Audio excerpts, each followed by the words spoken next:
ব্রাহ্মণপাড়ায় dredging করে জলাধার ভরাট, অর্ধ লাখ টাকা জরিমানা। কুমিল্লার ব্রাহ্মণপাড়ায় অভিযান চালিয়ে ড্রেজার মেশিন দিয়ে জলাধার ভরাটের অপরাধে মোহাম্মদ তৌহিদ হোসেন নামের এক ব্যক্তিকে 50,000 টাকা জরিমানা করা হয়েছে। বৃহস্পতিবার 7ই আগস্ট দুপুরে উপজেলার মাধবপুর ইউনিয়নের কান্দুঘর গ্রামের ঘাগরাকাটা এলাকায় এই অভিযান পরিচালনা করে উপজেলা প্রশাসন। এতে নেতৃত্ব দেন নির্বাহী ম্যাজিস্ট্রেট ও উপজেলা নির্বাহী কর্মকর্তা ইউএনও মাহমুদা জাহান। এ সময় উপসহকারী ইউনিয়ন ভূমি কর্মকর্তা কান্তি দেবনাথ, আনসার ও গ্রাম পুলিশের সদস্যরা অভিযানে সহযোগিতা করেন। ভ্রাম্যমাণ আদালত সূত্র জানা গেছে, উপজেলার মাধবপুর ইউনিয়নের কান্দুঘর গ্রামের ঘাগরাতাটা এলাকায় অভিযান পরিচালনা করে উপজেলা প্রশাসন।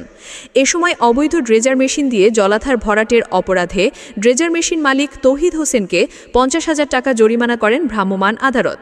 এছাড়াও ওই ড্রেজার মেশিনের 100 ফুট পাইপ বিনষ্ট করা হয় এবং ভবিষ্যতের জন্য ড্রেজার মেশিন মালিককে সতর্ক করা হয়।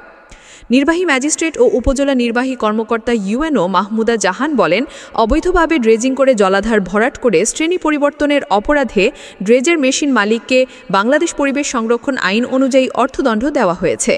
উপজেলা প্রশাসনের এ ধরনের অভিযান অব্যাহত থাকবে। আনোয়ারুল ইসলামের তথ্যচিত্রে নিউজ ডেস্ক, আমাদের বুড়িচং, ব্রাহ্মণপাড়া।